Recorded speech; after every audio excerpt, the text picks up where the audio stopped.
Bapak Ibu, mari kita berdoa. Maha besar Bapa kami yang bertata dalam kerajaan surga. Kami sungguh mengucap syukur kepadamu oleh karena kasih dan kemurahan-Mu yang sempurna kepada kami. Kembali saat ini kami datang kepadamu dalam keadaan sehat. Semua ini bukan karena kekuatan kami ya Tuhan, tapi karena kasih dan anugerah-Mu. Tuhan, saat ini kami akan mengikuti webinar tentang realitas putar Paskah dalam konteks sosial religius peristiwa kematian Yesus bersama jemaat-Mu GKI Kota Wisata. Bapak Pendeta Daniel Setiabudi sebagai narasumber. Tuhan, kami serahkan Bapak Pendeta Daniel, kiranya Tuhan berkati agar apa yang beliau sampaikan dapat kami mengerti. Juga para petugas dan peralatan yang akan mendukung webinar ini. Tuhan, kami serahkan juga Bapak Ibu yang akan mengikuti dari rumah masing-masing. Kami serahkan webinar ini dari awal sampai akhirnya kepada tangan-Mu. Dalam nama Tuhan Yesus kami berdoa dan memohon. Amin. Amin. Terima kasih Om Maning. Nah, Bapak dan Ibu sekalian, kita sudah masuk ke dalam acara inti kita dan saya mau menyambut Kak Nina. Hai Kak Nina. Thank you Tasya. Silakan Kak Nina yang akan menjadi moderator kita malam ini. Baik. Bapak Ibu, selamat malam sekali lagi. Ya, sebelum kita memasuki acara kita, puncak acara kita, mungkin kita akan memperkenalkan Bapak Daniel. Bapak Daniel sih sudah pernah sih memimpin di kita beberapa waktu yang lalu, tetapi mungkin kita bisa flashback, mengingat kembali ya. Boleh Bu Winda minta tolong di-share?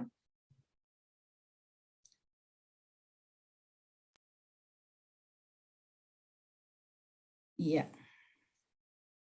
Ya, Bapak Daniel Kristianto Listiabudi begitu ya, PhD. Bapak Ibu, Bapak Daniel lahirnya di Jepara bulan Februari ya. Pak Daniel lulusnya dari S3-nya diambil di Vrije Universiteit Amsterdam tahun 2016 ya. Nah, sekarang beliau sebagai dosen tetap di Fakultas Teologi Universitas Kristen Duta Wacana Jogja. Nah, mengampu mata kuliah di situ biblika, hermeneutik dan teologi kontekstual. Dan juga mengajar di program doktoral ICRS International Consortium for Religious Study di Jogja ya. Dan di situ mengampu mata kuliah Interreligious Hermeneutics. Wah, susah-susah nih ya. Pokoknya keren dah gitu ya. Nah, ada buku yang juga ditulis oleh beliau, ada 2 yang beliau cantumkan secara khusus, mungkin ada yang lain-lain juga ya. Itu bisa kita baca, Bukankah Hati Kita Berkobar-kobar. Itu upaya menafsirkan kisah Emmaus dari perspektif Zen secara dialogis.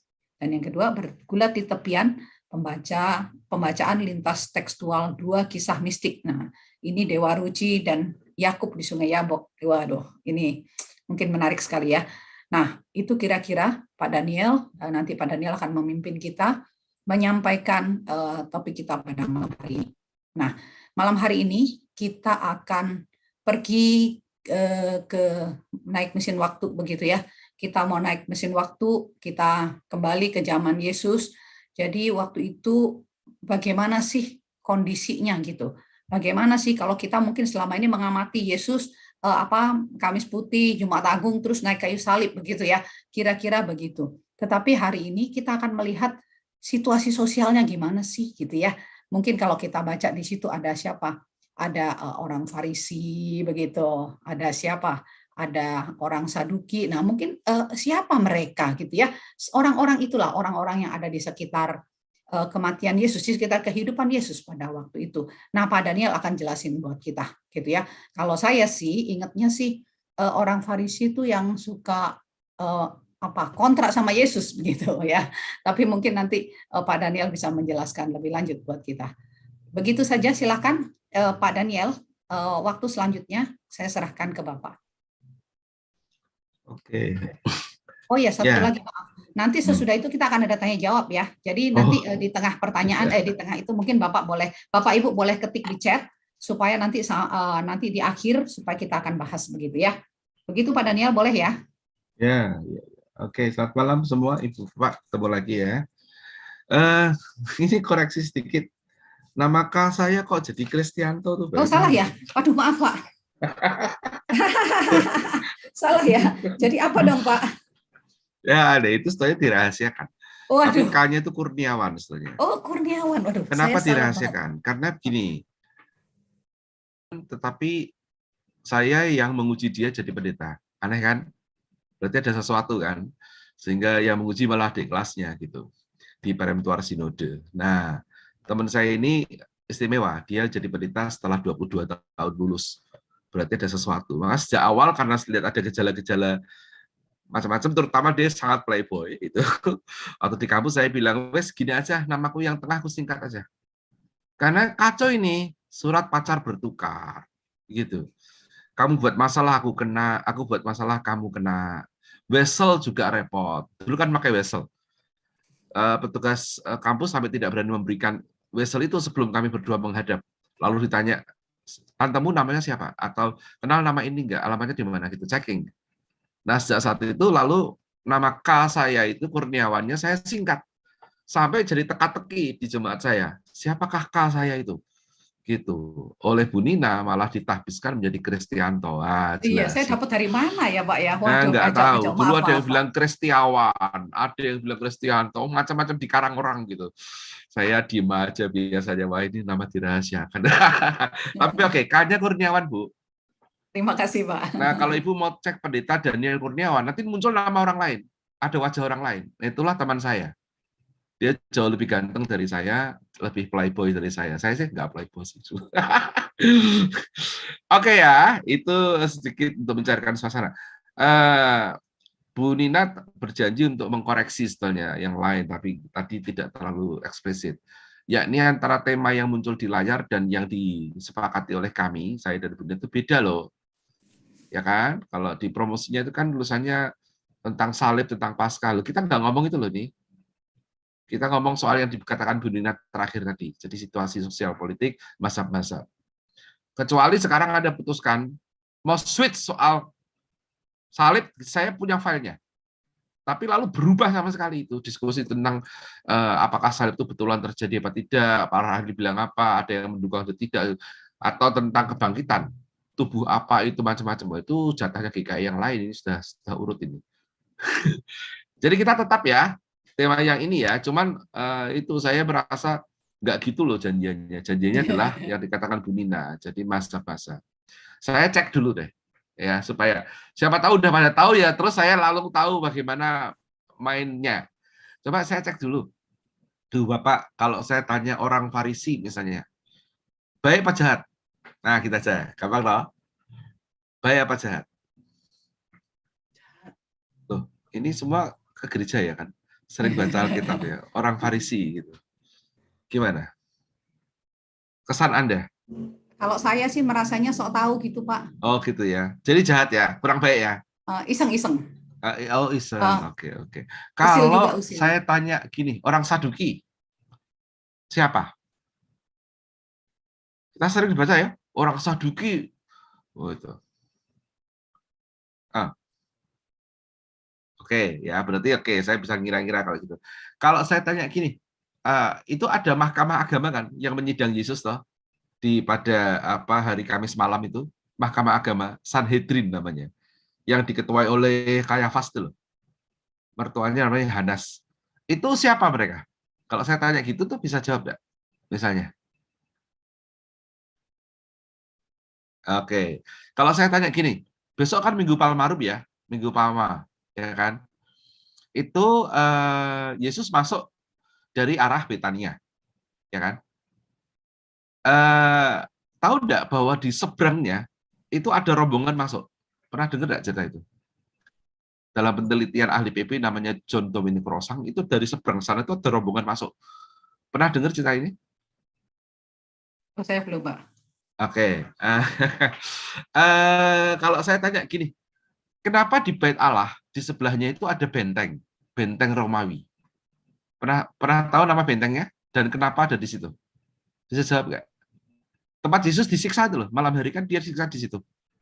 Ya kenapa penjajahan dia? Tapi kenapa di sebelah Bait Allah? Oke, nama bentengnya apa? Oh, mengawasi ya, oke. Nama bentengnya apa? Fredericksburg Jogja kalau itu yang benar. Oke ya. Jadi oleh karena itu saya bisa ngira-ngira nih ya, ngira-ngira oke ya. Kalau saya tanya gini misalnya, Pontius Pilatus itu jabatannya apa? Wali negeri. Jabatan. Wali negeri bukan ya? Oh, wali negeri itu Pontius Pilatus ya. Kalau saya tanya gini, Herodes, tahu Herodes ya? Yang kan menurut versi Injil Yesus itu bergerak tuh, dibawa di mahkamah agama, lalu pergi ke Pontius Pilatus, ke Herodes, Pontius Pilatus lagi. Herodes ini tuh Herodes yang siapa? Nama Herodes kan beberapa tuh. Sama enggak dengan Herodes yang dalam Injil Matius tuh hendak membunuh bayi Yesus? Sama enggak? Oke. Ya udah. Saya tahu sekarang. Oke, baik Bapak Ibu. Sekarang saya bisa ngira-ngira. Ya, enggak apa-apa ya, saya tanya gini tuh untuk saya sendiri paham gitu loh. Mainnya di seberapa gitu. Kalau sudah semua tahu itu semua, saya yang mainnya yang lain gitu. Berarti ini informasinya agak dasar ya kayaknya ya. Perlu agak dasar ya. Jadi misalnya saya tanya, orang Farisi itu ada berapa jenis gitu, tahu nggak? Kan tadi Bu Dina bilang nyebelin toh mereka, sok tahu toh. Lah ya, itu mereka itu semua begitu atau ada yang enggak gitu? Itu pernah tahu nggak? Enggak. Oke, ya udah. Ya, oke. Ya, saya mulai ya. Oke, ini screen-nya.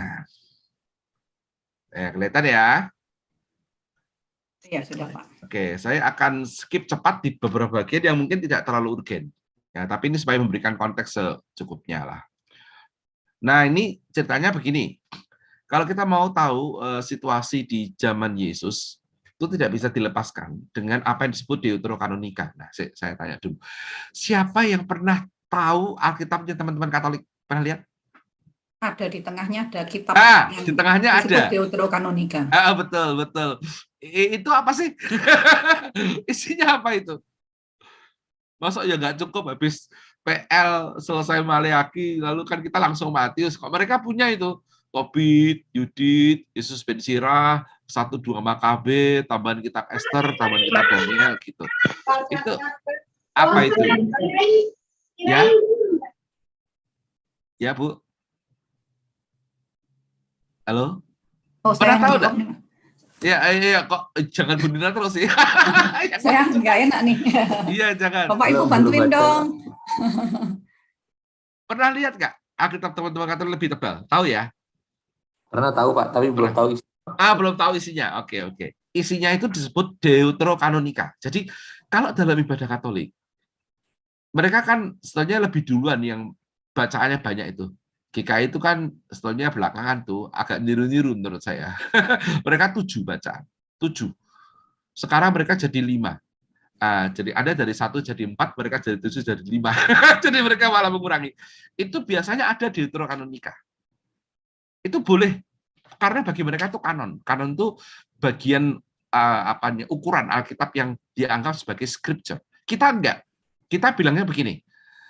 Yang kita bilang kanon itu ya PLPB. Yang tengah itu Deuterokanonika tidak kita jadikan kanon, maka kita tidak menyebutnya sebagai kanon, ya kan? Kita tidak pernah menjadikan itu sebagai bahan khotbah. Tidak ada pendeta kok khotbah begini. Bacaan firman Tuhan hari ini terambil dari 1 Makabe 3 ayat, tidak ada pernah. Atau dari tambahan kitab Daniel, tidak ada. Atau dalam kitab Yesus ben Sirah, tidak pernah itu. Nah, tapi di Katolik begitu. Itu karena soal masa lalu. Nah, kita ini karena tidak punya kisah-kisah di Makabe, maka kadang-kadang kita itu kurang tahu konteks sosialnya. Kok kenapa bisa ada orang Romawi tiba-tiba gitu? Pernah nggak penasaran? Loh, itu kok tiba-tiba ada orang Romawi, ada Herodes, ada apa? Ya, apa yang terjadi sebetulnya ini? Gitu. Ya. Nah, itu kerugian sebetulnya kalau kita tidak mengetahui. Tapi ya tidak apa-apa. Wong tidak mengetahui itu sudah cukup juga sih. Cuman kalau mau tahu, ini ada cerita di belakangnya yang terkait dengan Alexander Agung. Pernah dengar nama ini ya, Alexander the Great ya, pasti pernah dengar. Nama Arab itu Iskandar Zulkarnain. Maka kalau ada orang namanya Zulkarnain, Nia Zulkarnain itu sebetulnya nama Arab dari Alexander the Great, Iskandar Zulkarnain. Nah, ini ceritanya begini secara cepat. Saya share tunjukin cepat ya. Dia meninggal pada tahun 323 sebelum zaman bersama. Sekarang istilahnya SZB, dulu namanya before before Christ ya, BC. Sekarang kita nggak bilang itu lagi, dalam dunia ilmiah kita bilangnya BCE, before Common Era. Yang dulu dibilang AD, Anno Domini, sekarang namanya Common Era. Supaya tidak seolah-olah Kristen boleh dipakai untuk semua ilmu pengetahuan gitu, tidak adil kan. Maka sekarang istilahnya BCE, disingkatnya SZB sebelum zaman bersama, dan yang kita bilang Masehi itu sekarang ZB, zaman bersama, CE gitu bahasa Inggrisnya. Dia mati, dia meninggalkan kekuasaannya pada para jenderalnya. Yang terkenal itu dua, Seleucus dan Ptolemeus. Yang Ptolemeus itu di Mesir, yang Seleucus itu di Asia Kecil. Setelahnya ada lagi satu jenderal namanya Antigonus, tapi dia nggak terlalu mempengaruhi kehidupan Alkitab kita di PB, nggak terlalu Antigonus. Dua ini, Seleucus dan Ptolemeus ini nama jenderal yang lalu menjadi wangsa, ya, jadi wangsa yang berkuasa berabad-abad. Di Asia Kecil, Palestina itu jatuh di tangan ada satu kaisar, ya, salah satunya keturunannya namanya Antiochus Epiphanes. Ini sangat jahat, tidak disukai, ya, disebutnya Antiochus IV. Inilah kaisar yang diceritakan dalam kitab Daniel. Kitab Daniel itu ditulisnya sekitar tahun 167 sebetulnya, sekitar itu penulisannya, ya, figurasinya tentang orang ya, kenajisan. Nah, salah satunya ini karena dia itu tidak menghormati bait Allah, dia pernah mempersembahkan babi di altar. Bayangkan aja loh, apa nggak marah tuh orang Yahudi gitu kan. Nah, peristiwa ini peristiwa tadi itu ya, memicu pemberontakan yang dipimpin oleh seorang imam dari desa namanya Matatias. Ada pertengkaran di antara kelompok imam desa sama imam kota. Imam kota itu kurang profetik, kurang berani. Tapi imam yang desa itu tidak terima gitu melihat kenyataan bahwa Epiphanes itu menodai bait Allah. Nah, dia memberontak dan melakukan perlawanan bergerilya bersama dengan anak-anaknya. Salah satu anak yang paling terkenal itu namanya Judas Makabeus. Makanya ada kitab Makabe dalam Deuterokanonica itu dari nama Makabeus, artinya sang martir, membawa senjata itu martir, ya, palu gitu. Nah, pemberontakannya pada tahun 168-142 ini. Nanti Makabeus ini dia mati, digantikan oleh adiknya namanya Yonatan. Nah, Yonatan ini yang melestarikan dinasti yang namanya Hasmonean. Namanya gitu, Hasmonean itu dinasti ini, penguasa orang Yahudi sempat berkuasa sekian puluh tahun, ya, di tanah mereka, di luar kekuasaan jenderal-jenderalnya Alexander Agung, dan sebelum kedatangan Romawi. Itu ada masa di mana mereka memerintah sendiri. Nah, itu namanya dinasti Hasmonean, berawal dari ini, anaknya Matatias namanya Judas Makabe, lalu digantikan adiknya namanya Yonatan. Oke. Nah, ini ya, dinasti Hasmonean ini ya pada tahun ini. Saya cepat saja. Nah, kemudian ada orang namanya John Hyrcanus memperluas wilayah Yudaisme mereka sampai Galilea dan Idumea. Idumea itu dari Edom di wilayah selatan, ya. Lalu pada tahun 63 sebelum zaman bersama, jadi sebelum Masehi, ada jenderal namanya Pompei menguasai Yerusalem. Ini kenapa bisa masuk orang Romawi ini? Karena konflik di tanah Israel itu lalu melibatkan minta bantuan begitu. Nah, kesalahannya John Hyrcanus itu minta bantuan dari orang ini, dari Roma. Roma dimintain bantuan, senang banget menguasai malah kemudian. Kira-kira begitu, secara cepat, ya.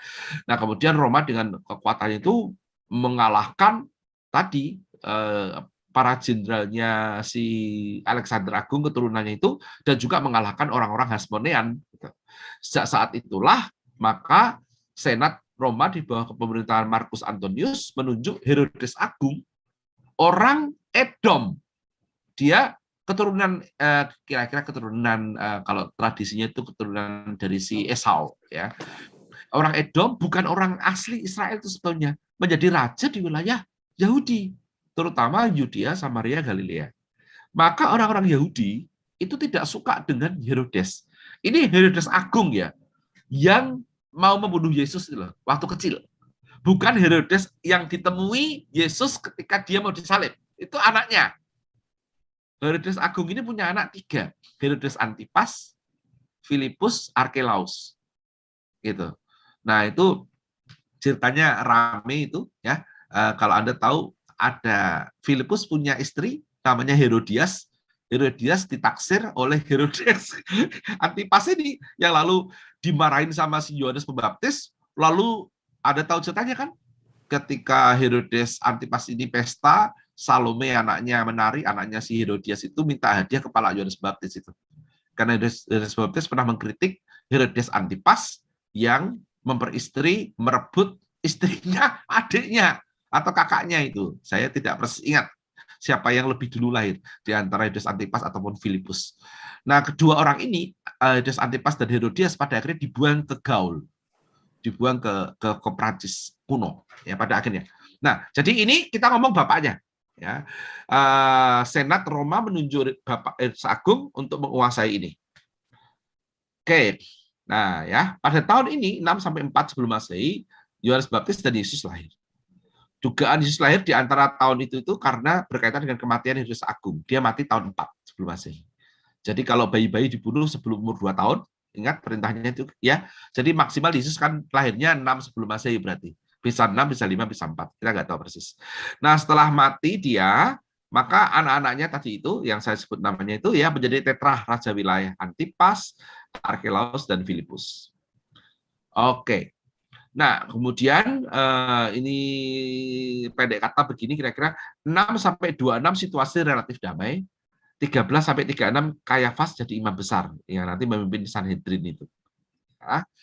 Oke, ini data politik nih. 26 sampai 36 Pontius Pilatus jadi gubernur. Jadi tadi saya tanya Bu Nina, apa jabatannya? Jawabannya gubernur gitu. Ya. Yesus diduga disalibkan tuh tahun ini. 29 atau sampai 30 gitu.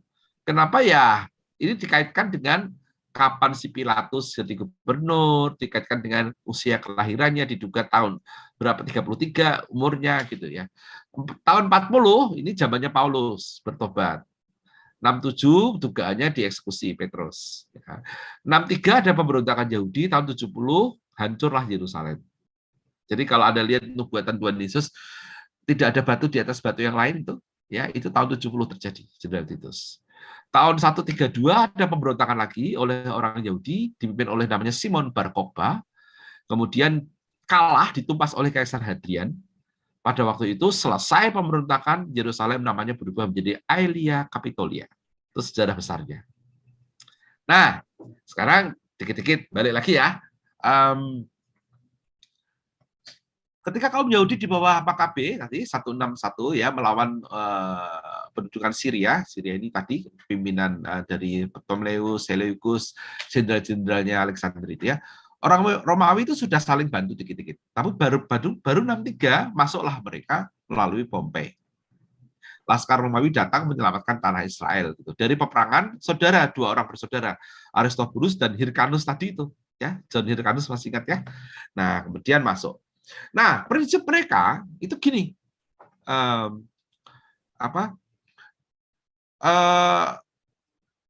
ya kalau mau mengalahkan, menciptakan damai, itu ya harus dikalahkan gitu, yang melawan. Jadi perang perlu untuk menciptakan damai. Nanti kita lihat prinsip ini.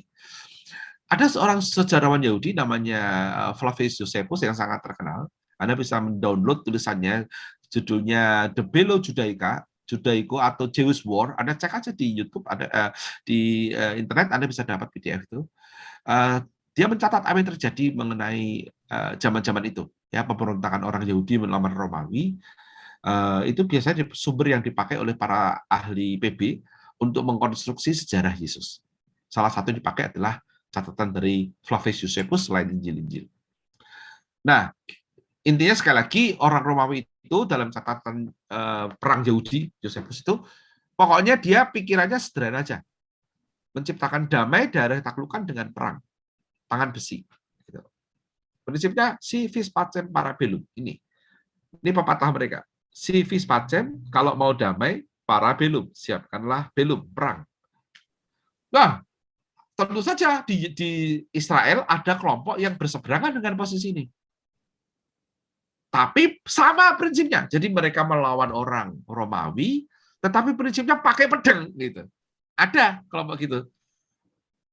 namanya Sikari atau Seloti.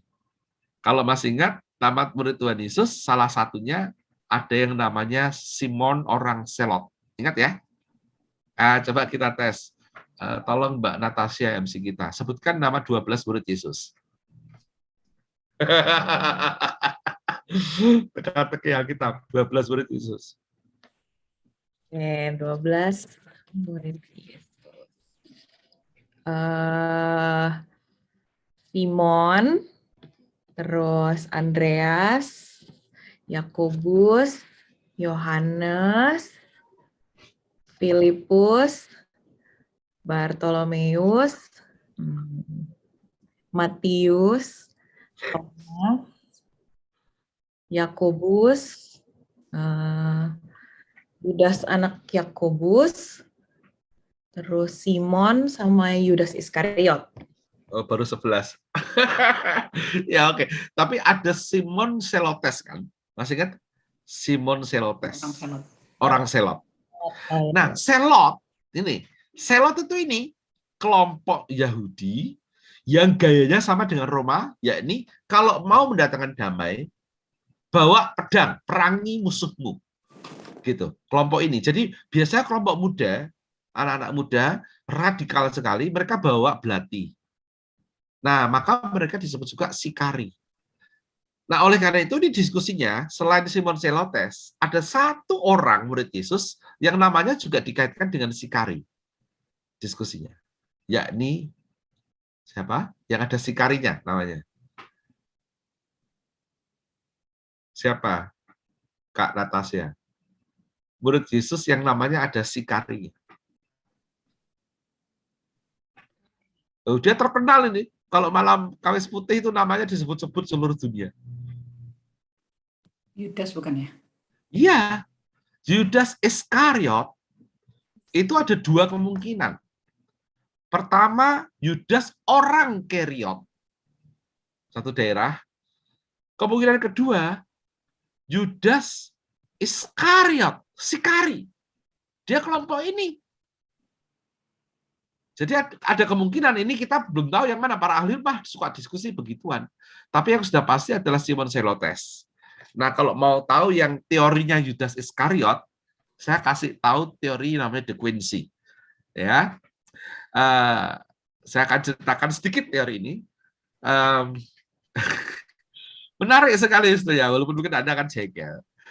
Jadi menurut teori De Quincey, itu dimunculkan dalam film yang dulu tidak boleh terbit di Indonesia, sekarang mah gampang. Zaman dulu, zamannya Pak Harto, judulnya The Last Temptation of Christ. Sekarang Anda bisa lihat, cari film itu juga mudah di internet. Dulu ada, yang main William Dafoe, The Last Temptation Jesus Christ. Itu teorinya De Quincey. Jadi gini kira-kira, Yesusnya itu ya pahlawan, tapi yang lebih pahlawan itu Yudas. Gitu. Kok bisa? Gini loh. Supaya Yudas itu kan orang Sikari nih. Ini salah satu teori ya. Sekali lagi ada apakah dia Keriot atau Sikari. Sama dengan si Simon kan. Kan inginnya gini. Romawi itu habis dikalahkan. Nah, Yesus ini kok enggak kunjung mengalahkan Romawi gitu loh. Kan berkuasa. Ya bayangkan aja.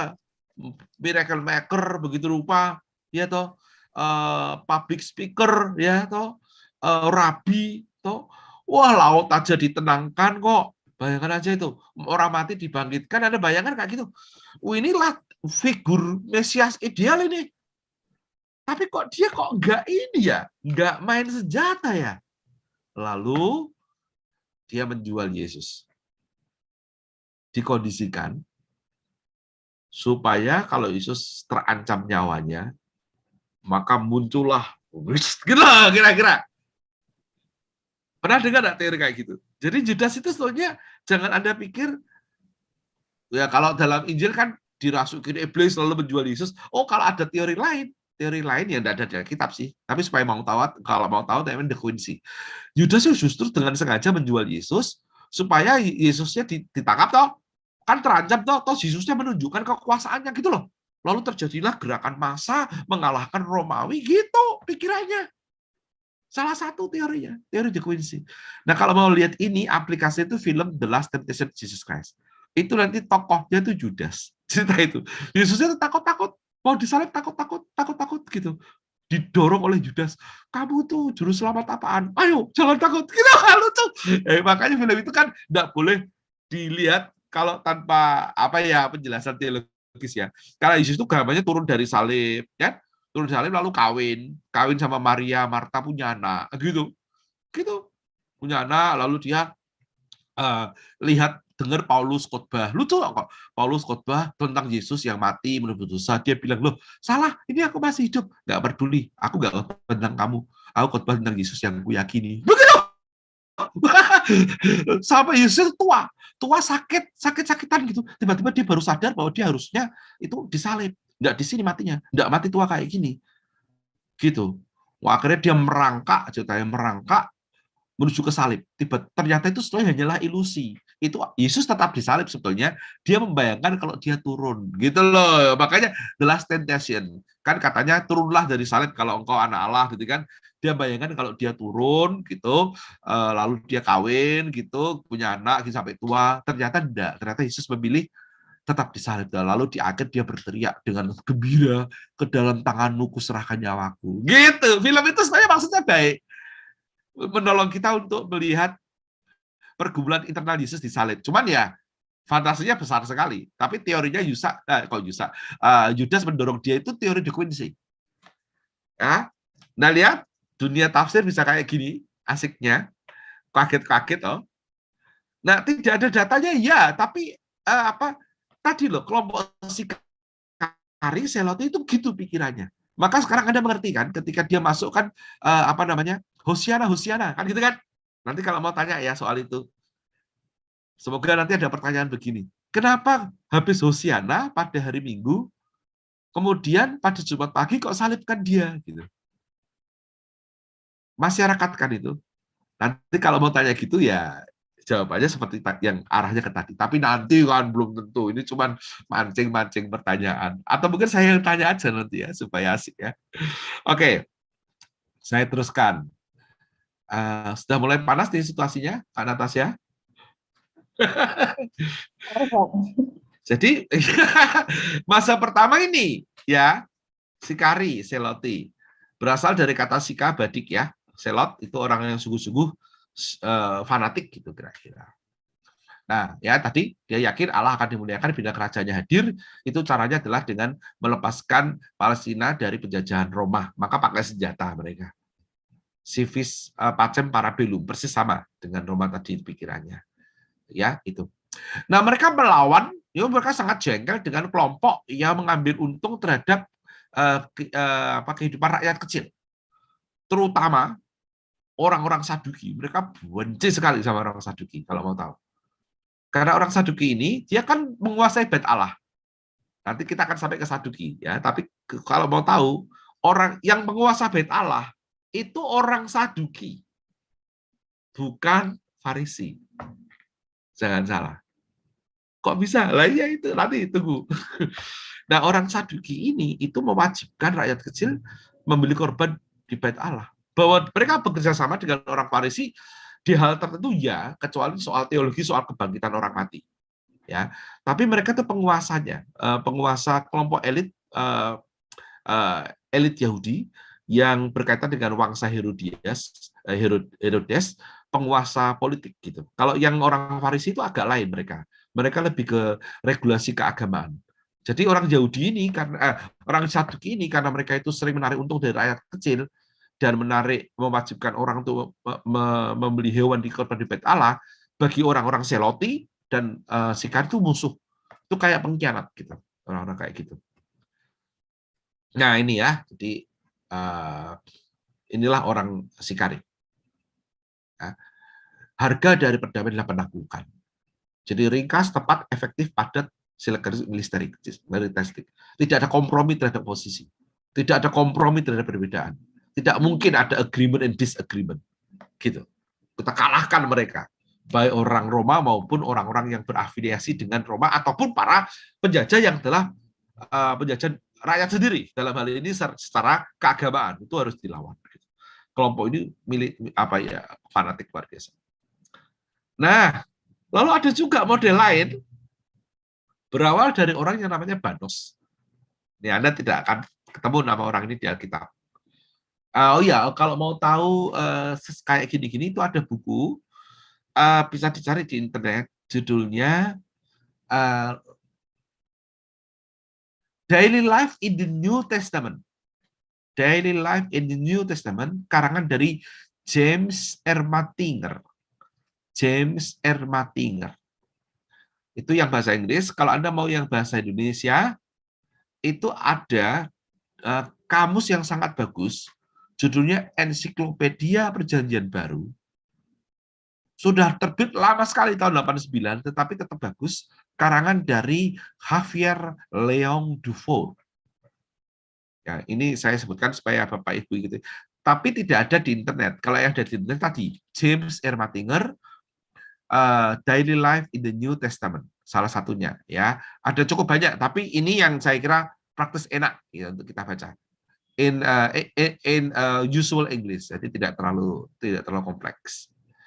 Oke, ini Banos tadi ya, sampai ke Banos. Orang ini pertama hidup di tahun 50-an lah, sebelum Masehi istilahnya.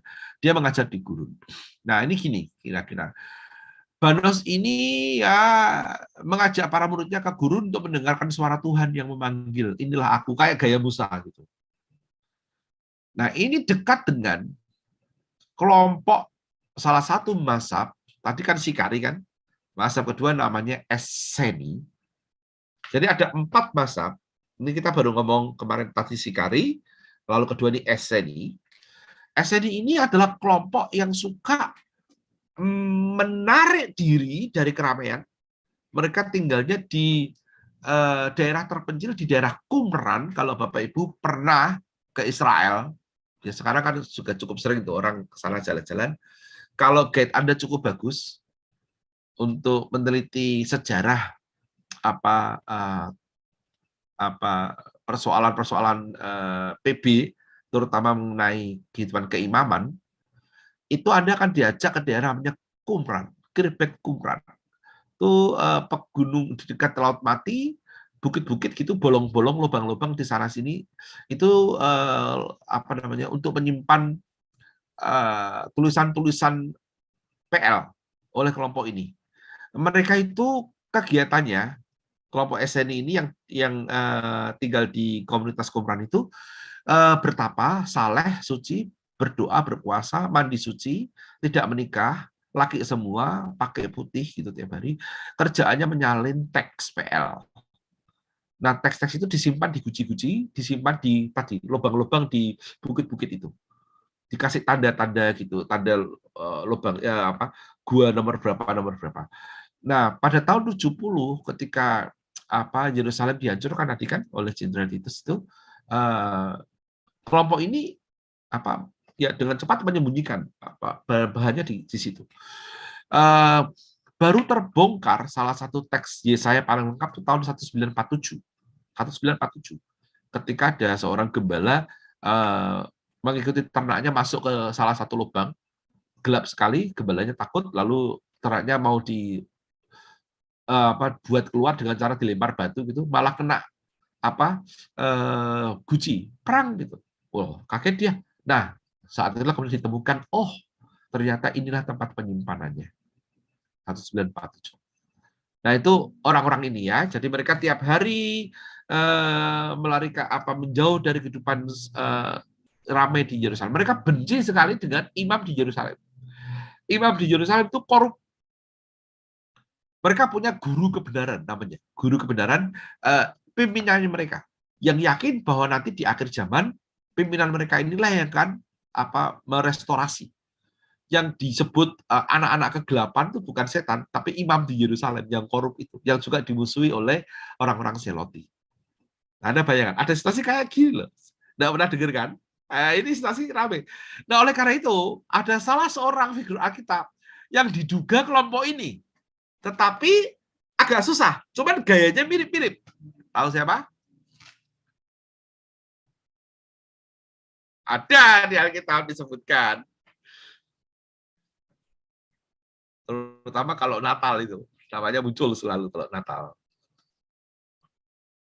Siapa? Kak Natasha. Gak ada ide, Pak. Siapa? Loh, Ali Bintang ya? oh, ya bukan loh, Ali Bintang ya dari timur, bukan. Siapa yang gayanya itu sendiri di tempat sepi gitu, mengutamakan kemurnian, hidup tobat gitu.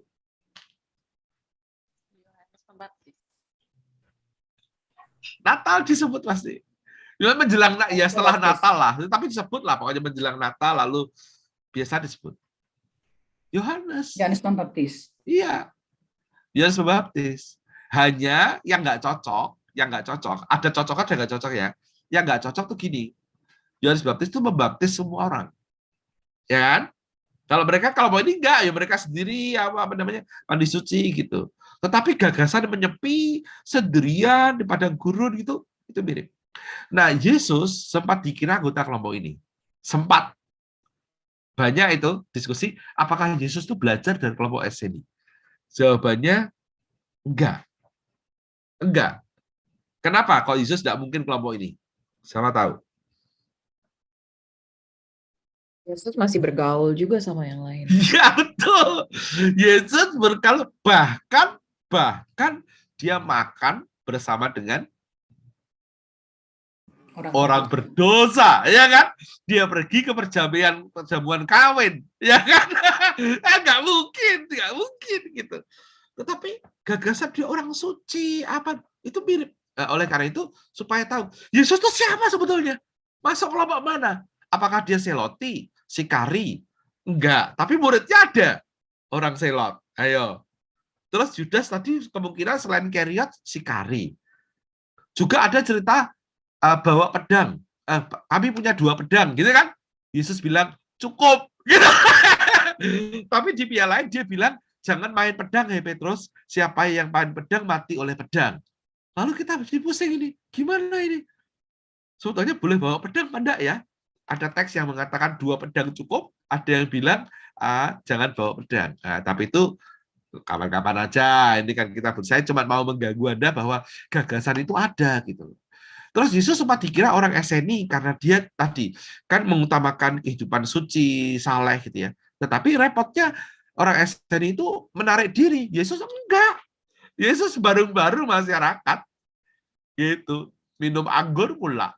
Ya, buat anggur apa-apa gitu. Ya, jadi nggak bisa kalau orang itu. Terus orang apa lagi yang ada di sana? Oke, kita lihat. Selain ini ya, mereka berbagi milik ya, orang-orang yang SNI ini. Ya, saya teruskan aja. Banos kita lewati. Saya bilang kalau tidak terlalu ya, orang Farisi.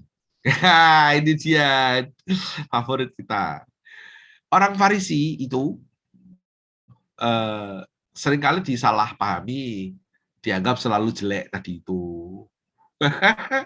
Orang Farisi itu kelompoknya kalau tidak 7, 8 loh. Ada sekitar 7 atau 8 kelompok. Kelompok yang moderat itu baik. Orang yang moderat, kelompok moderat itu kan Nikodemus. Kalau Anda lihat. Yang ketemu Yesus pada Yohanes 3 itu. Nikodemus. Anda kira Yusuf Arimatea bukan orang Farisi? Ya, dia orang Farisi. Nah, orang Farisi itu, saya jelaskan dulu sedikit, gini, mundur sedikit. Ada 2 mazhab besar. Sebelum mereka dibagi jadi ada 7 tekanan itu 2 mazhab besar kalau yang menekankan ajaran namanya Syamai dan Hillel. Syamai itu garis keras, Hillel itu moderat. Hillel salah satu murid orang Hillel namanya Gamaliel. Gamaliel punya murid namanya Paulus. Jadi Paulus orang Farisi, ketahuilah saudara. Kita itu baca suratnya Paulus itu orang Farisi yang bertobat jadi Kristen. Dia Farisi. Lihat gayanya berteologi itu. Tekstual sekali kan. Hukum apa-apa. Wah, Farisi kok dia. Lihat Filipi 3.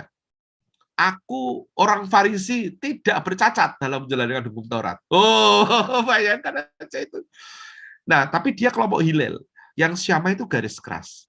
Kalau mau tahu Syamai dan Hillel sedikit ya. Ada orang non-Yahudi datang kepada Syamai.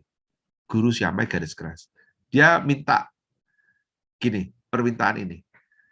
Rabi Syamai, kalau Anda bisa mengajarkan seluruh hukum Taurat, ketika saya mengangkat satu kaki, saya akan jadi orang beragama Yahudi. Bayangkan, dia mau angkat satu kaki, kayak bangau gitu. Kalau Syamai bisa mengajarkan seluruh hukum Taurat, dia akan jadi Yahudi. Syamai marah lah, saudara. Marah, orang itu diusir. Saya ceritain ya, hukum Taurat itu berapa jumlahnya, Kak Natasha? 10.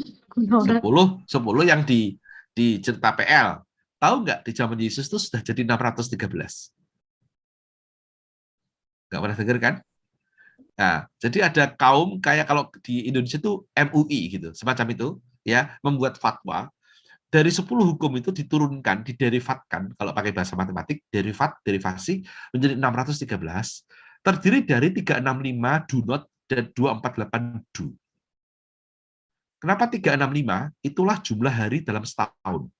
Kenapa 248? Itulah jumlah anatomi tubuh manusia yang dikenal secara medis pada abad pertama. Jadi jumlahkan 365 plus 248, do not dan do, Anda ketemu 613. Untuk mengatakan hukum Taurat ini memenuhi seluruh hari-harimu dalam setahun, cocok dengan jumlah anggota tubuhmu. Bayangan, kayak gitu. Detail sekali gitu. Nah, orang ini bilang ke Syamai, aku ingin jadi Yahudi kalau kamu bisa mengajarkan seluruh hukum Taurat, berarti 613. Ketika aku ngangkat satu kaki, itu kan menghina kan? Makanya Syamai marah, diusir. Konon, dia datang ke Hillel, yang lebih moderat itu. Tapi Hillel, kalau Anda bisa mengajarkan seluruh hukum Taurat, ketika aku mengangkat satu kaki, aku jadi Yahudi. Hillel dijawab, oke. Coba ya, kita mulai. Nah, bayangkan aja tuh.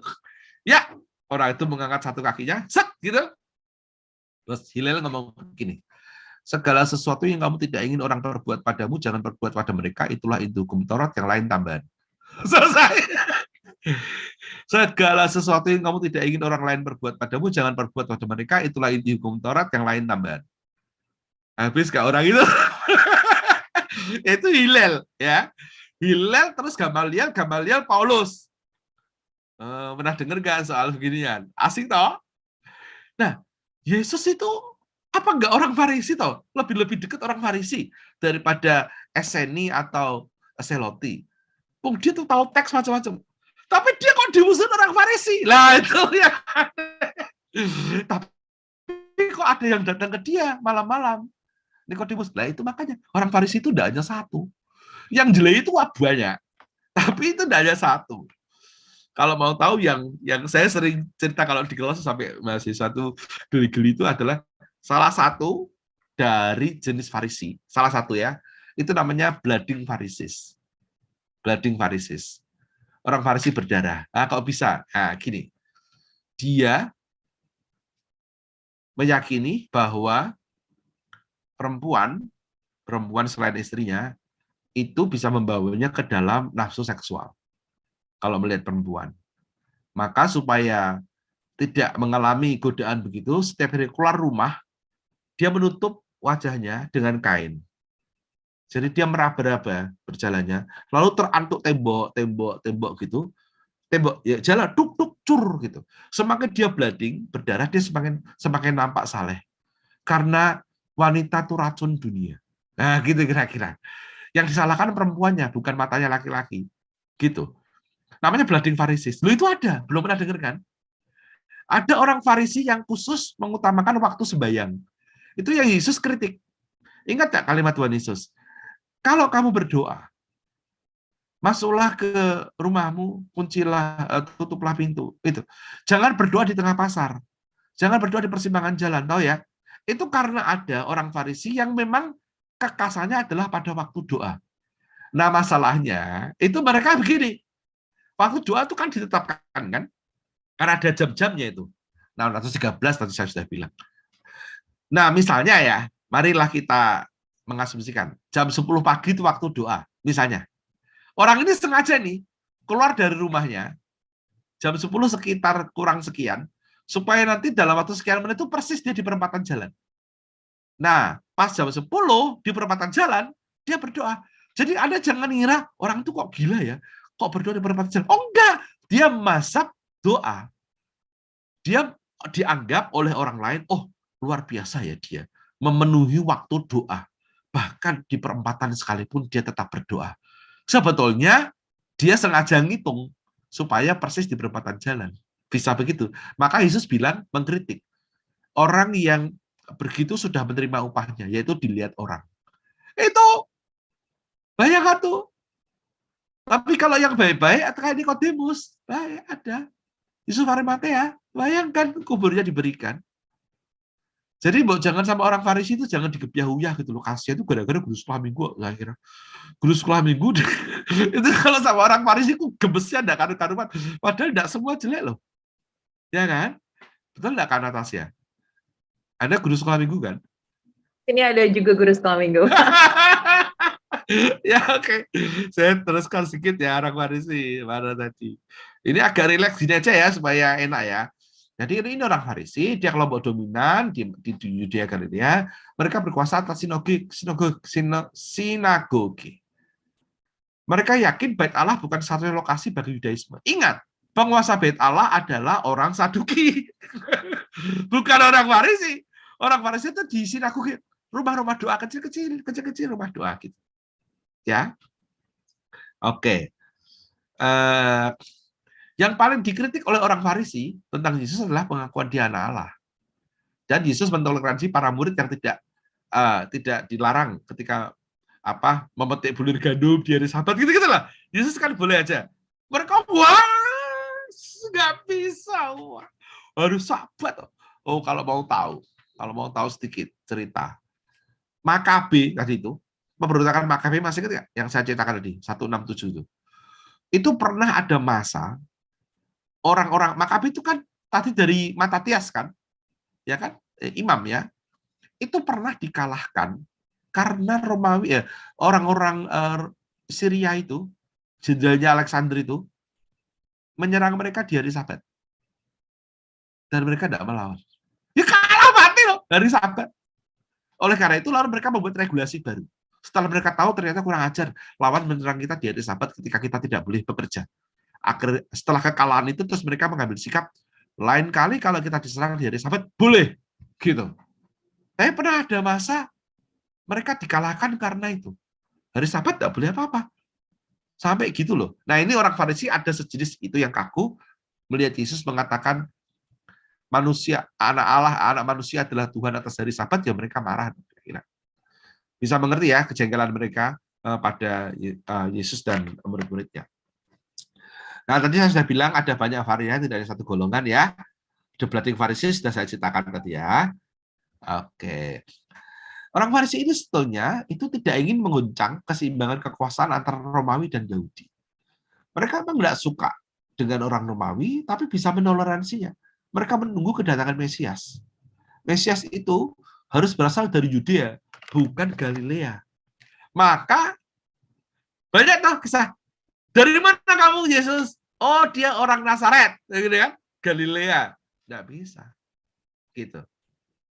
Tapi ada kesamaan antara ajaran Yesus dan orang Farisi, salah satunya pada kebangkitan orang mati. Sementara Saduki tidak percaya. Nah ini Saduki. Saduki itu rivalnya orang Farisi, musuhnya mereka. Ini berkuasa di Bait Allah. Makanya tadi kalau kita cerita Yesus mau berada di Bait Allah itu yang dihantam orang-orang Saduki sebetulnya. Janda miskin memberikan persembahan itu orang Saduki. Ya. Jadi kekuasaan orang Saduki atas Bait Allah itu tergantung pada kedudukan imam besar.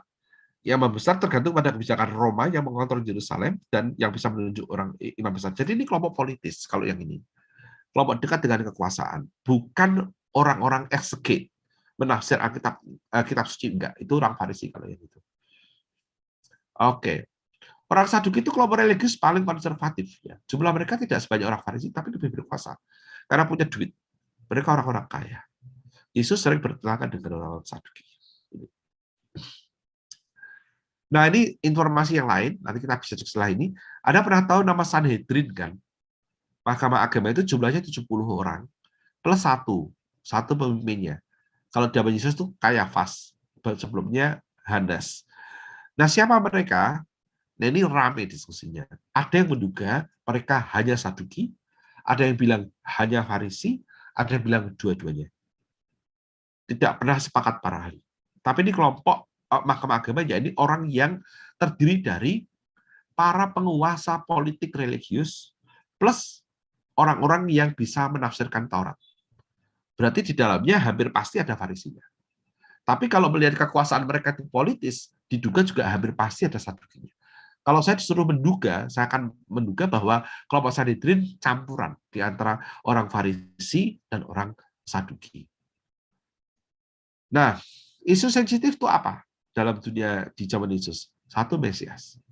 Karena tadi ada gagasan Seloti, Mesias politik, ya kan? Satu itu. Juga isu sensitif soal Mesias karena menurut orang-orang Farisi, Mesias harus berasal dari Yudea.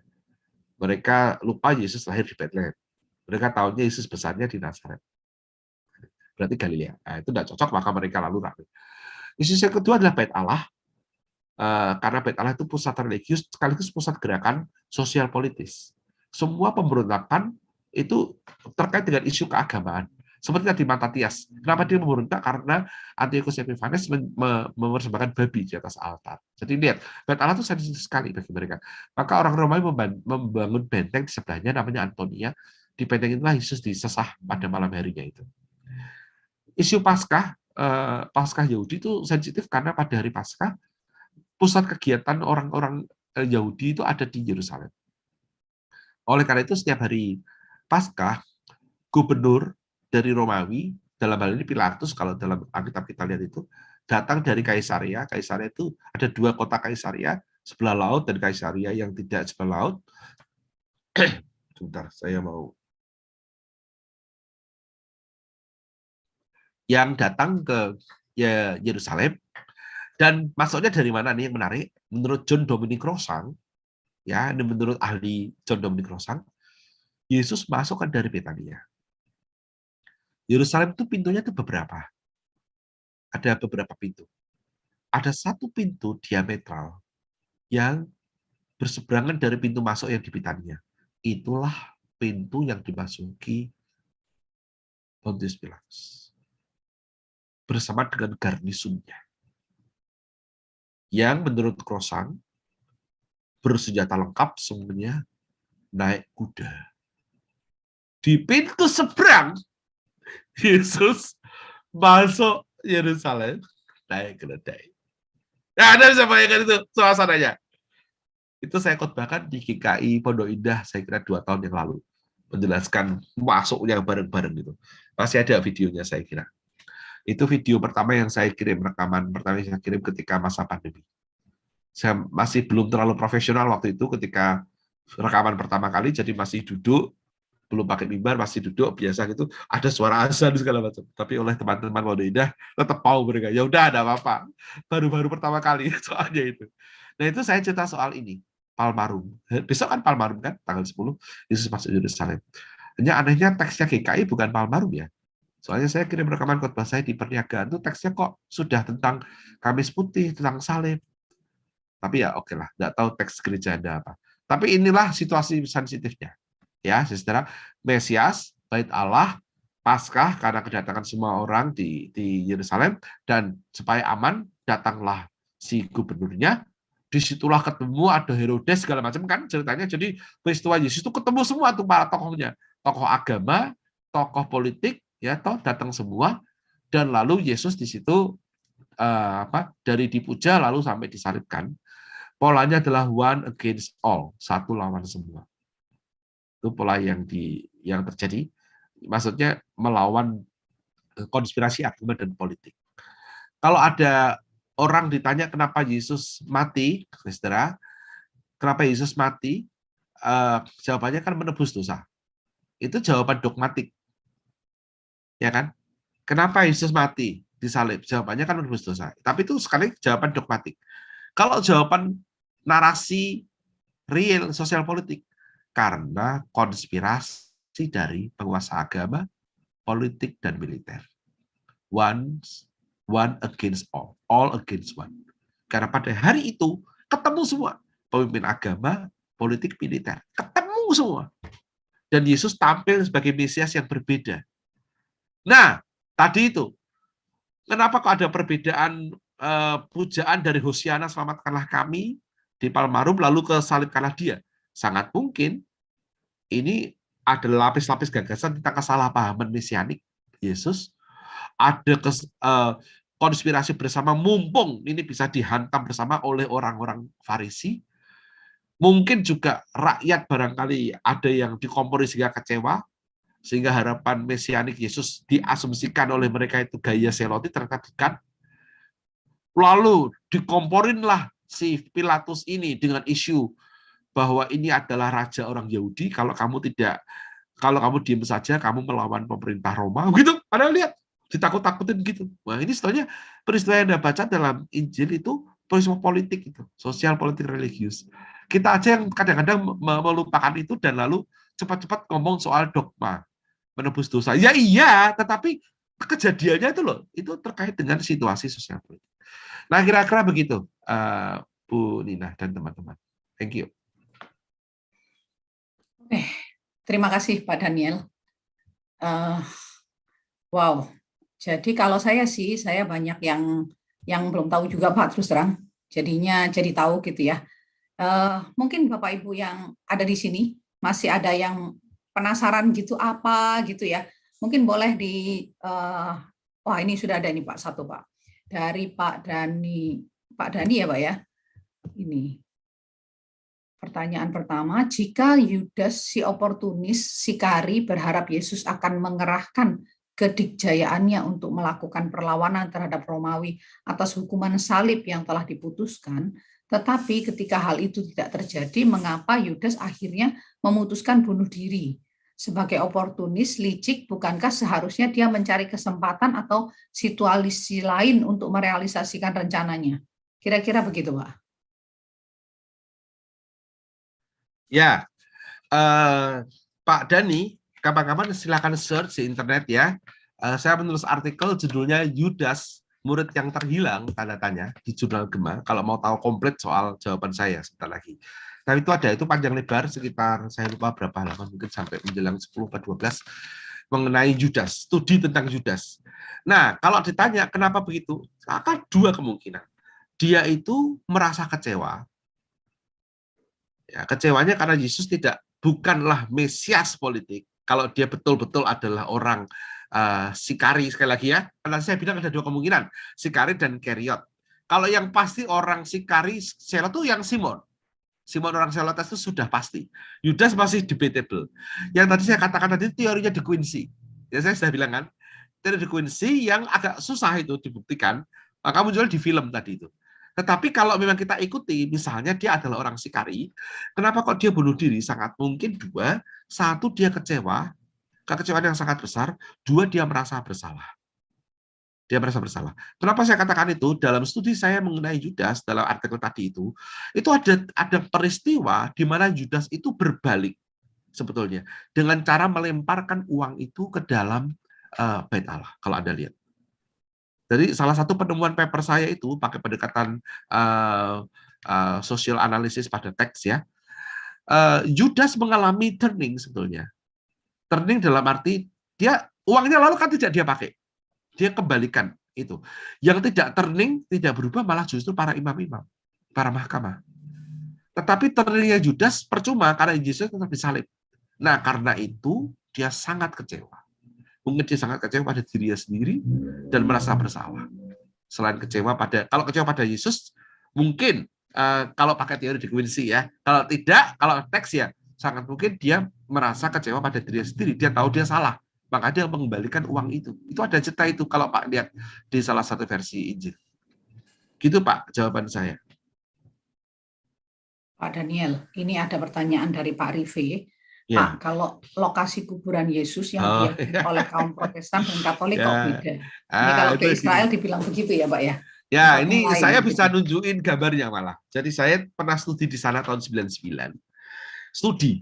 Jadi bukan sekedar jalan-jalan, ada jalan-jalannya, tapi lebih ke studi. Itu 12 orang dari 12 negara, kami memang diseleksi di masing-masing negara. Saya baru menikah itu 3 bulan, masih muda sekali. Teman-teman saya itu para doktor PLPB asem beneran, saya nggak tahu kalau mereka itu ternyata dosen. Saya belum dosen waktu itu, baru menikah kok. Baru menikah tahun 99, saya nikahnya Oktober 2098, Januari akhir 99 sampai Paskah itu saya di sana studi bersama dengan 11 teman yang lain. Saya baru tahu kalau mereka ternyata ngajar di Swiss, ngajar di Amerika Latin gitu.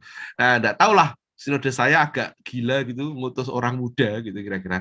Tapi malah senang sih bisa belajar. Jadi ini tim studi ya. Bahwa kami jalan-jalan kemana-mana ya, tapi dipimpin oleh seorang doktor bidang studi Alkitab PL dan antropolog. Dia dua dokternya, namanya Patty Shelley.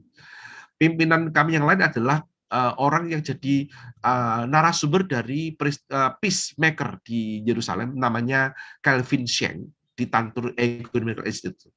Nah, jadi saya akan mengatakan data yang saya dengar dari mereka, yang kami juga datangi tempatnya. Ya, mungkin mengecewakan, bahkan di forum para ahli biblika 2 tahun lalu, setahun yang lalu, ketika saya ngomong soal ini, soal Golgota kubur Yesus, mereka beberapa itu bukan hanya tidak percaya, tapi marah. Lalu saya tunjukkan buktinya. Saya tunjukkan foto, saya tunjukkan bukti, saya akses pustaka, saya tunjukkan ensiklopedia, teman-teman tertentu yang lebih tenang, bukan yang marah-marah, membantu saya menunjukkan ini, sampai akhirnya mereka lalu tidak bisa apa-apa. Kecuali mengakui bahwa data mereka yang seringkali berasal dari cerita sekolah minggu atau dari tour guide. Tour guide loh, keliru semua. Menurut saya keliru dalam arti tidak kuat secara ilmiah. Sekali lagi nggak ada yang paling benar. Tetapi pertanyaan Bapak tadi itu membawa saya ke diskusi ini. Ya, sebelum ngomong soal kubur, saya ngomong soal Golgota dulu aja, supaya tahu nanti kubur Kristen Partai Katolik nanti tak ceritain. Ya, soal Golgota dulu ya. Tapi boleh enggak open camp? Saya mau tahu wajah Bapak Ibu dalam ketika saya tanya pertanyaan ini, lalu nanti jawabnya pakai raise hand. Boleh enggak? Agak banyak yang open camp.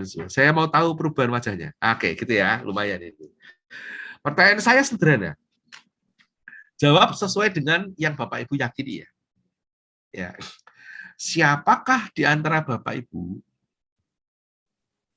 46 orang peserta ini yang menganggap bahwa Golgota adalah sebuah bukit? Raise hand di situ. Raise hand pakai fitur. Sekali lagi, pertanyaan sederhana. Siapakah di antara Ibu Bapak 46 peserta webinar dari GKI Kowis ini yang yakin seyakin-yakinnya bahwa Golgota, tempat Tuhan disalib, adalah sebuah bukit? Ada 13 yang yakin. Berarti yang 33 tidak yakin ya. Oh, 15 bertambah. Oke, sudah, turunkan tangan sekarang. Baik. Salah satunya adalah Pak Freddy, ya kan? Nah, saya mau bercakap-cakap dengan Pak Freddy dulu. Pak Freddy, mohon sediaannya bercakap-cakap dulu, Pak ya. Ya, Pak. Bagaimana atau apa alasan sehingga Bapak yakin kalau Golgota itu bukit? Dari lagu-lagu sekolah minggu sih, Ya, Pak. betul. On the hill far away. Gitu ya? Ya. Di bukit yang jauh. Gitu ya Pak Freddy ya? Selain lagu itu juga dari cerita sekolah minggu. Ya, cerita sekolah minggu. Dan film. Biasanya cerita sekolah minggu itu gurunya gambar ada gunung, bukit, di tengahnya salib Yesus yang paling tinggi, di sampingnya yang penjahat itu. Nonton kita film King of King, Jesus of Nazareth, naik, gitu kan? Ya. Tapi Pak Freddy, apakah Bapak bisa menemukan di Alkitab kata Bukit Golgota? Tidak pernah saya baca, Pak. Belum pernah. Kalau Bapak bisa menemukan, mintalah semua yang saya punya. Saya berikan. Tapi kalau tidak bisa, saya hanya minta satu aja dari Bapak. Berani nggak? Jangan berani, Pak. Pasti Bapak kalah. Nggak ada. Nggak ada, Pak. Di Alkitab tuh nggak ada Bukit Golgota, beneran deh. Saya Bikin beritahu orang yang ya, ngarang Pak, ya? lagu, nggak ada. Nanti saya jelaskan. Sebetulnya saya bisa tunjukin gambarnya pula, tapi saya harus buka file dulu. Gini, yang yang ngarang lagu On the Hill Far Away, The Old Rugged Cross, saya yakin belum pernah sendiri pada waktu nulis lagu itu ke Israel. Ya, pasti. Maka ya mungkin karena dia juga mendengar dari cerita-cerita. Maaf ya Bapak Ibu, Golgota itu bukan bukit. Satu.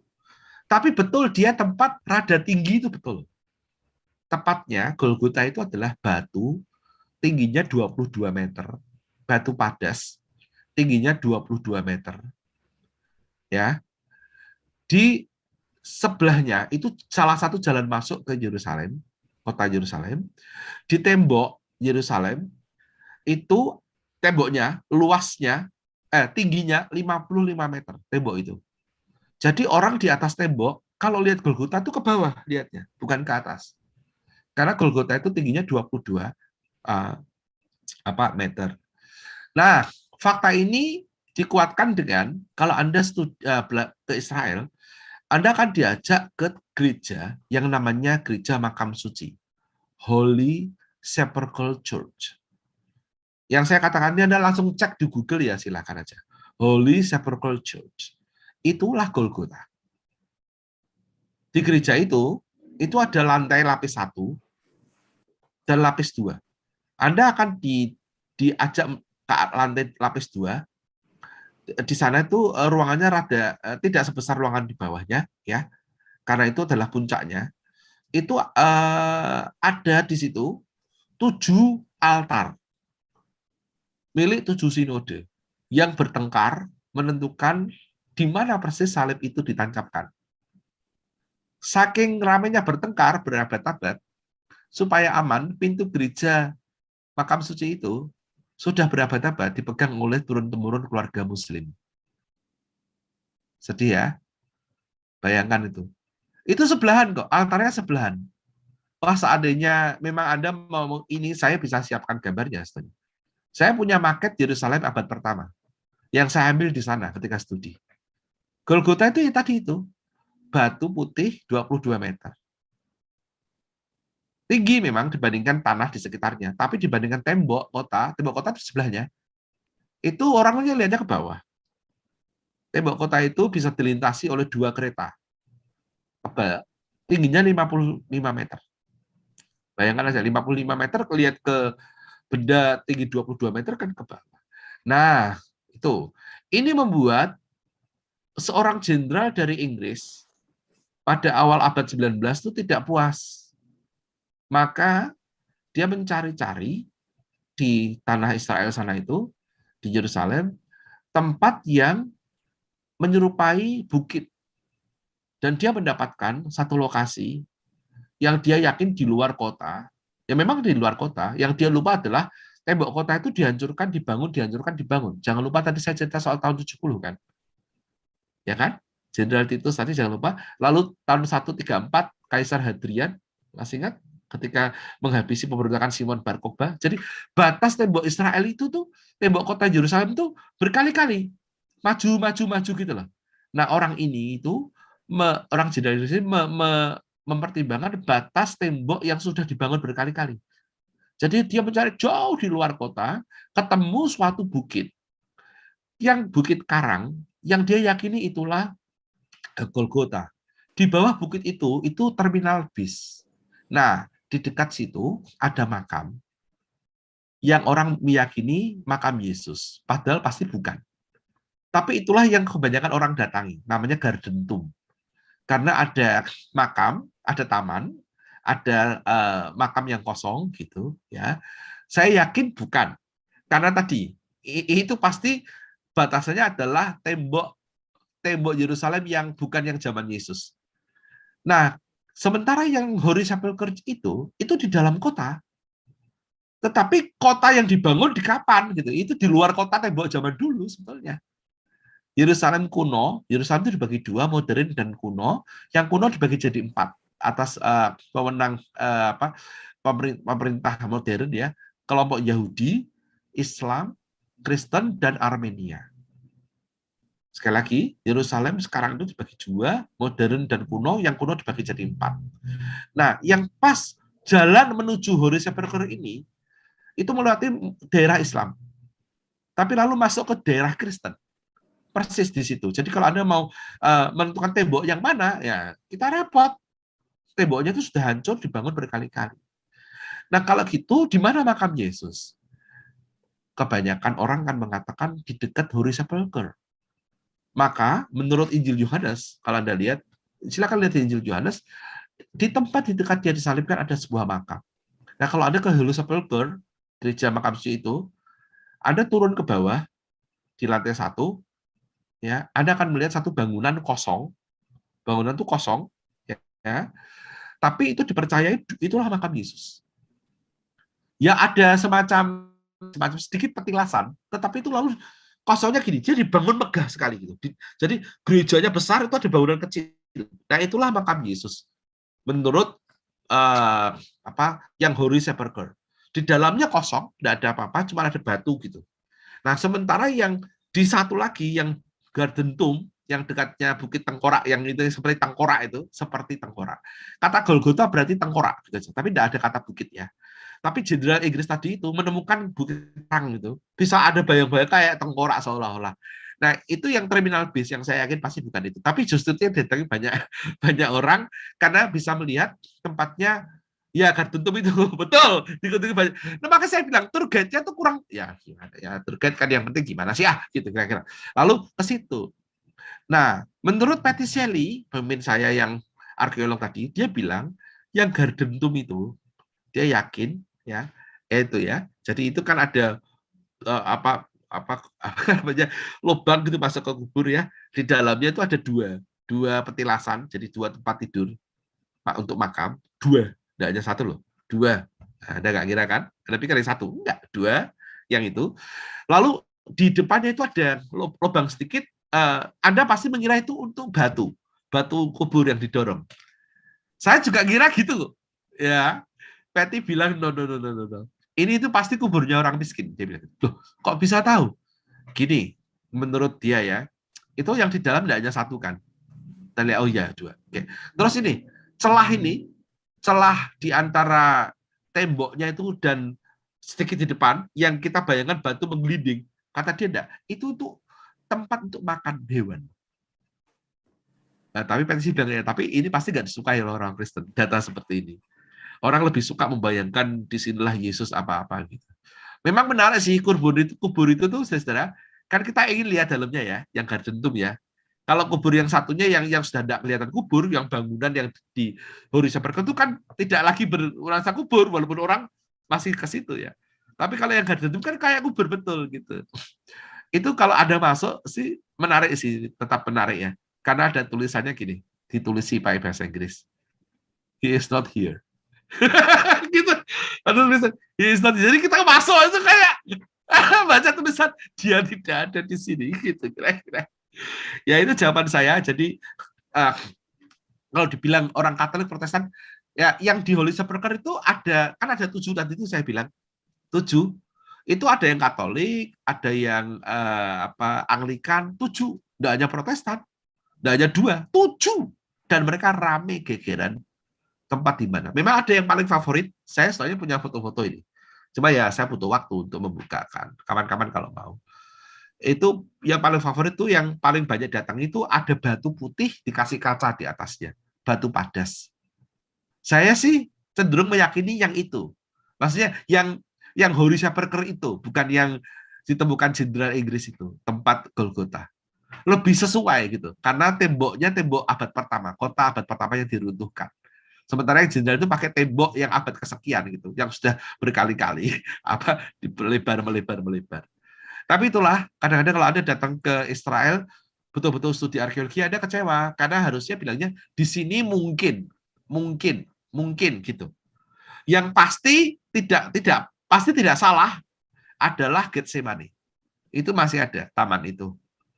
Pernah dihanguskan tahun 70 oleh Jenderal Titus, dibakar, tetapi akarnya masih sehingga dia tumbuh dan tumbuhnya memekar ke samping, tidak ke atas bukit tanaman zaitun. Itu iya, kalau itu tidak ada seorang ahli pun yang menolak bahwa itu Getsemani, the real one, ya itu pasti. Tapi di mana dia disalib, debat tadi dua itu, walaupun kalau saya sih meyakini yang Holy Sepulchre itu. Kuburnya berarti yang di bawah itu, di bawahnya dia. Yang lain-lain itu agak sulit membayangkan. Misalnya ada gereja namanya Beatitude, gereja ucapan bahagia. Ya, para ahli ya akan ketawa gitu. Oh, Yesus kan masuk di satu tempat gitu. Mungkin tuh dia keliling-keliling dikumpulkan. Ya, tapi itulah. Kita semua di situ kadang-kadang dijual rasa kekristenan kita. Di situ semua dijual loh. Dunia Narwastu dijual. Apa? Naik kapal seperti yang ditumpangi Yesus dijual. Baptis di Sungai Yordan $10 gitu-gitu. Dimainin gitu kita. Jadi harus lebih cerdas kalau pesan.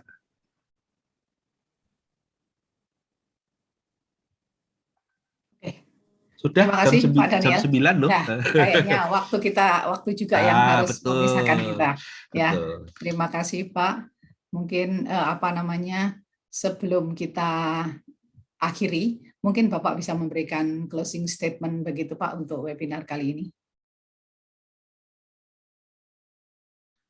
Ya, saya sih menyarankan Ibu Bapak untuk melengkapi diri kalau mau mengetahui cerita Alkitab, melengkapi diri dengan data-data sekitar dunia Alkitab itu.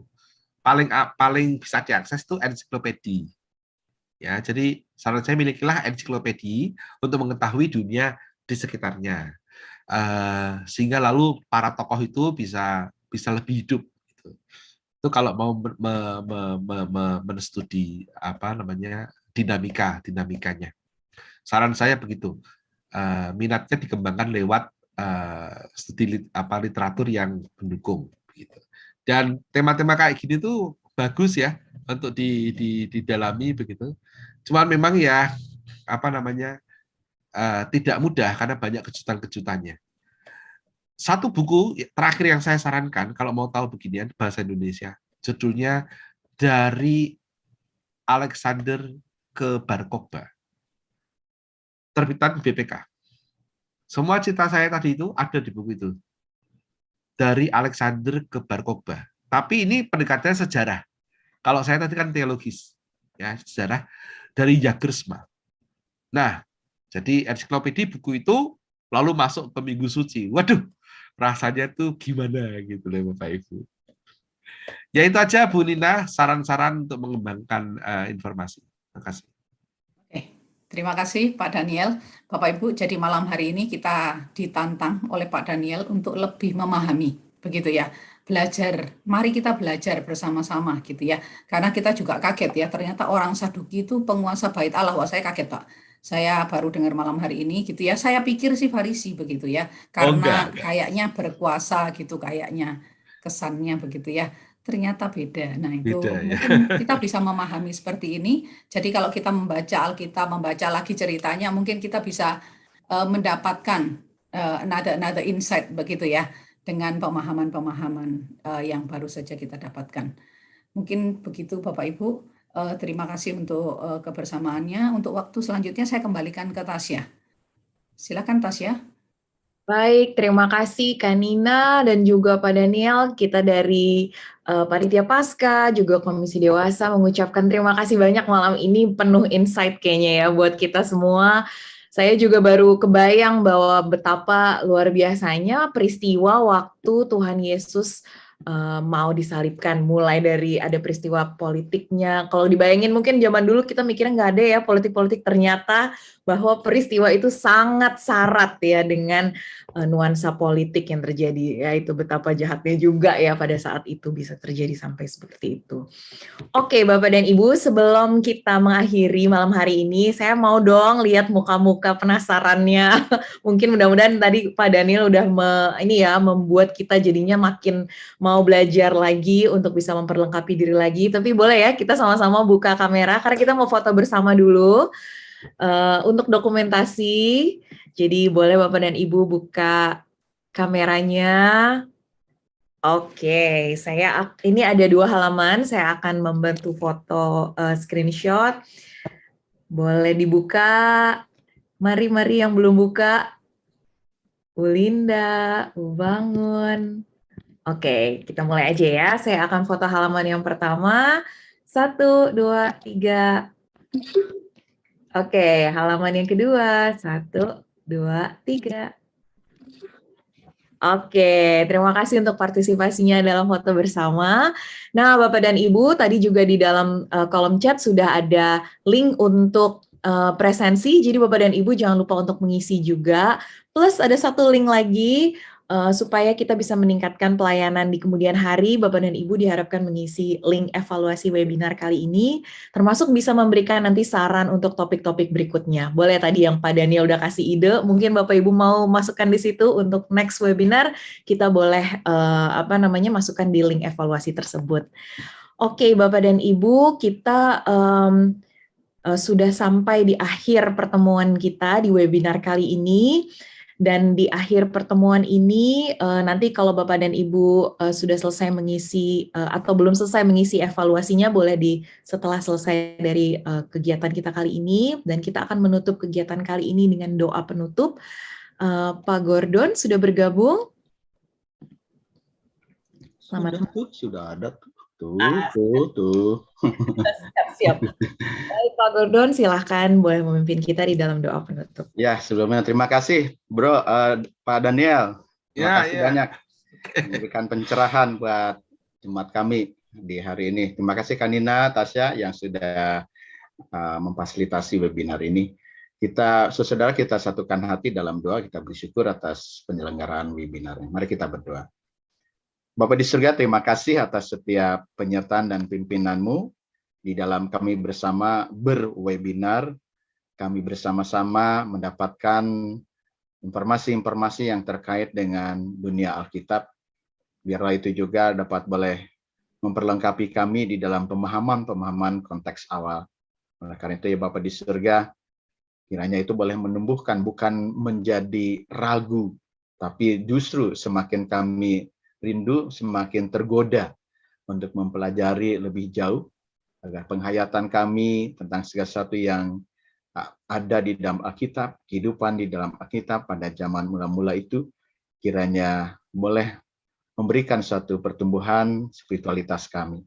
Terima kasih, Pendeta Daniel, telah menyampaikannya. Engkau memberkati dia sebagai seorang pengampu di Fakultas Teologi Duta Wacana. Tuhan akan menolong dia pun juga dalam bentuk pelayanan yang lain, bersama juga kehidupan dia dengan keluarga. Tuhan selalu menyertai dan memelihara dalam kasih setiamu. Jaga kesehatan dia, mampukan terus supaya melalui setiap ilmu pengetahuan yang dia sampaikan sungguh memberkati bagi setiap kami ya Bapak. Terima kasih juga untuk teman-teman di Komisi Dewasa, untuk Panitia Paskah yang boleh memperlengkapi kami melalui acara webinar ini. Kiranya ya Bapak, Engkau yang akan mengampuni kami kalau di dalamnya ada hal-hal yang masih belum berkenan di hadapan Tuhan. Engkaulah yang sempurna di atas segala-galanya. Hari, malam semakin beranjak larut, Tuhan akan tolong kami pada saat kami akan istirahat tidur setelah kami beraktivitas sepanjang hari ini. Kiranya damai dan sejahtera Tuhan selalu mendekap kami agar kami boleh tenang dalam istirahat malam nanti. Dan biarlah kami boleh diberi kesempatan untuk menyambut hari yang baru, hari esok, tapi juga di dalamnya ada semangat dan kekuatan baru untuk terus sukacita hidup di dalam Tuhan. Terima kasih Bapak, inilah doa syukur kami. Di dalam nama Tuhan kami Yesus Kristus kami berdoa. Amin. Terima kasih. Amin.